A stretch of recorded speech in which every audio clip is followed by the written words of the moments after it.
Yo. Ah, cette polémique, cette rumeur, j'en pouvais plus. Vous êtes nombreux à m'en avoir parlé, que ce soit sur Insta, Twitter, même sur Twitch, YouTube, je reçois des messages de partout.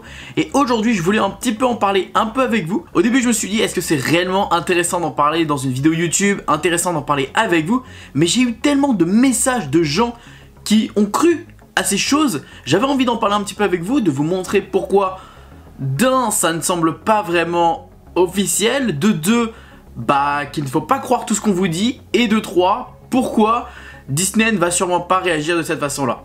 Et de 4, c'est parti.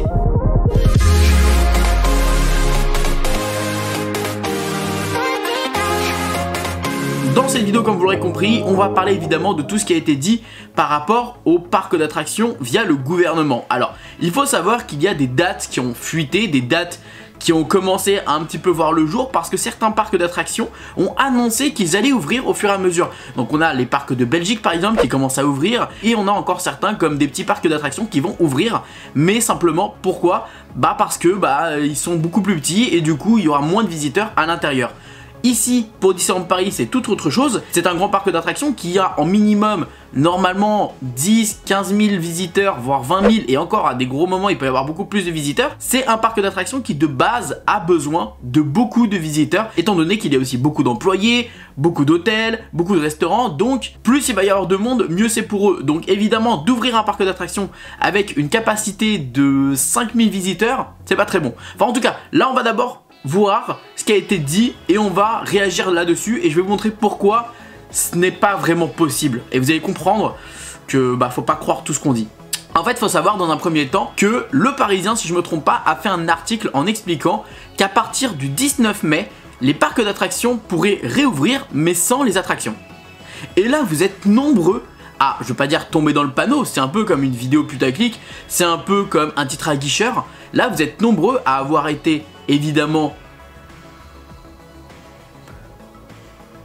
surpris parce qu'en fait, si vous voulez, Le Parisien a utilisé la photo de Disneyland Paris pour mettre en avant cet article. Et évidemment, on peut se poser la question de est-ce que Disneyland Paris pourrait rouvrir le 19 mai sans attraction? Alors, dans un premier temps, je ne pense pas. Et je pense que c'est totalement faux, je vais vous expliquer pourquoi. Dans un premier temps, est-ce que réellement Disneyland Paris sans attraction, est-ce que c'est intéressant? Moi, je trouve que oui. Mais je trouve également que non, et on va en parler dans un instant pourquoi. Simplement parce que pour ceux qui ont un passeport annuel, ou alors pour ceux qui habitent juste à côté, et qui ont l'occasion d'y aller assez souvent, et qui peuvent en tout cas juste se divertir, à se balader comme un parc, vous savez comme un parc extérieur, mais là ce serait un parc d'attraction mais sans attraction, mais juste se balader, aller sur Main Street, prendre une petite glace, faire un peu de shopping, manger, etc. C'est sympa. Moi honnêtement ça me plairait de faire des photos, etc. Ça me plairait. Parce que quand je vais à Disneyland Paris, je vais pas forcément faire les attractions. Mais un visiteur lambda qui fait des heures de déplacement et qui vient payer 90 € une journée sur le parc sans avoir d'attraction, globalement on est d'accord que tout le monde fait la gueule. Personne n'est d'accord pour faire ce genre de choses. En tout cas pour ceux qui n'ont pas de passeport annuel. Mais ceux qui ont envie de se dépayser ou autre, ça peut être une solution. Maintenant, moi je ne pense pas que Disneyland Paris réagirait de cette façon-là et pourrait accepter que le 19 mai, Disneyland Paris réouvre sans attraction. Je vous rappelle que la présidente de Disneyland Paris, Natacha, nous avait dit il y a quelques temps que lorsque le parc allait réouvrir, il fallait l'annoncer un mois à l'avance, qu'il fallait appeler tous les cast members, qu'il fallait mettre en place quand même tout ce qu'il faut mettre en place sur le parc. Donc c'est impossible étant donné que le 19 mai c'est dans à peine une semaine et demie. Donc ce choix d'ouverture de parc sans attraction, n'ayez pas peur, à Disneyland Paris c'est à 99% impossible. Peut-être que c'est pas tout de suite, peut-être que Disney pourrait faire effectivement une ouverture exceptionnelle pour ceux qui ont un passeport annuel avec peut-être juste le village, c'est pas impossible, juste le village qui pourrait rouvrir, juste pour les passeports annuels de pouvoir se balader quelques semaines avant une ouverture, ce n'est pas impossible ça à la limite pourquoi pas. Mais une ouverture grand public pour tout le monde avec ça, honnêtement j'y crois moyen et ça me choquerait je pense. Honnêtement ça me choquerait. Surtout que comme je vous dis il faut de la préparation. D'accueillir autant de visiteurs il faut de la préparation donc c'est pas évident. Dans un second temps on a également une annonce pour une réouverture le 9 juin 2021 avec les attractions ouvertes, avec une limite de 5000 visiteurs et avec des passes sanitaires obligatoires pour accéder au parc d'attractions. Évidemment ça on s'y attend que le pass sanitaire va être obligatoire, donc il va falloir se faire vacciner ou alors faire des tests PCR 2 jours avant si je me trompe pas. Honnêtement maintenant c'est beaucoup plus simple pour se faire vacciner, c'est beaucoup plus simple pour trouver des lieux pour le faire. D'ailleurs je me pose la question de est-ce que je vais aller le faire à Disneyland Paris. Je sais pas si ça vous intéresse que je vous emmène pour vous montrer comment ça se passe. Dites-le moi dans les commentaires. Et honnêtement, je vous dis la vérité, moi de base j'ai pas envie. Je suis honnête avec vous, j'ai pas envie. Mais si ça nous permet de trouver une liberté, de pouvoir revivre comme on avait envie de vivre, et que bah si pour aller à Disneyland Paris c'est obligatoire, bah malheureusement je vais pas avoir le choix. C'est la seule chose qui peut me pousser à effectivement prendre le vaccin tout de suite dans l'immédiat, ce serait pour Disneyland Paris. Mais bon, on n'est pas là de toute façon pour parler de ça, mais dites-le moi dans les commentaires si ça vous intéresse que je vous présente comment ça se passe à Disneyland Paris. Également, on a une limite de 5000 visiteurs pour le 9 juin. Ça pareil, honnêtement, je vous disais tout à l'heure, je ne pense pas que Disneyland Paris va se diriger vers ce genre d'option, étant donné qu'en plus, comme je vous l'expliquais, il faut un mois de préparation. Donc qui dit un mois de préparation, dit que là on est le 8 mai, donc c'est-à-dire qu'on serait au courant d'ici quelques temps, d'ici une semaine à peu près. Mais je pense pas que Disneyland Paris ait l'envie d'ouvrir le parc avec seulement 5000 visiteurs. Ça me semble compromis et surtout que pour eux ça leur ferait perdre beaucoup d'argent étant donné que l'année dernière ils ont également ouvert avec peu de visiteurs et ils n'étaient pas gagnants, malheureusement ils avaient perdu beaucoup d'argent. Donc est-ce qu'ils ont envie de refaire cette même erreur?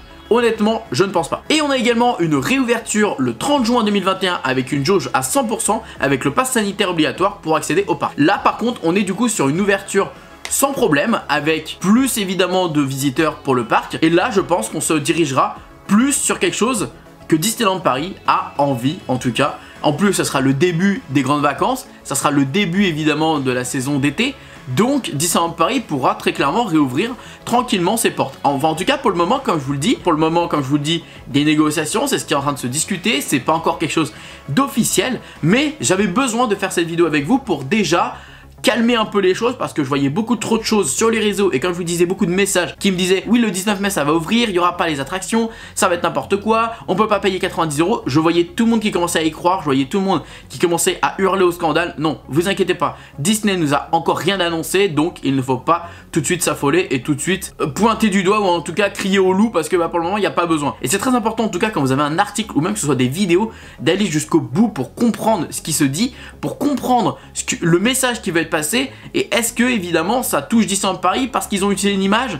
Non, enfin, en tout cas comme on le sait, Disneyland Paris ils sont un peu indépendants entre guillemets mais c'est eux qui donneront leurs annonces officielles. Tant que eux n'ont pas dit leurs annonces officielles, on est sûr de rien. Comme j'expliquais suite à ma vidéo où j'expliquais qu'il y a eu une fuite au niveau des recrutements, vous savez, de la sécurité de Disneyland Paris pour le 17 juin, il y en a beaucoup qui tout de suite disaient sur internet oui il y a une date qui a fuité, il y a une date qui a annoncé. Non, j'ai jamais dit qu'il y avait de date, j'ai simplement dit qu'effectivement on avait eu des leaks, des fuites et pour le moment en tout cas on peut se rendre compte qu'effectivement Disneyland Paris se dirigerait plus vers du mi-juin, fin juin pour une ouverture du parc. Donc pour le moment on est sur les bons trucs, ça n'a pas l'air d'être totalement pour le moment du fake. En tout cas on croise les doigts, on a encore beaucoup d'espoir. J'essaierai de pourquoi pas faire un petit tour prochainement sur Twitch. N'hésitez pas à venir nous rejoindre sur Twitch parce que je vais aller sur le parc, effectivement, enfin en direction du parc, vers l'entrée du parc, en petite balade avec vous, comme ça on peut discuter de tout ça ensemble. Donc n'hésitez pas à venir nous rejoindre sur Twitch pour en discuter. Donc comme je vous disais les amis, n'hésitez pas évidemment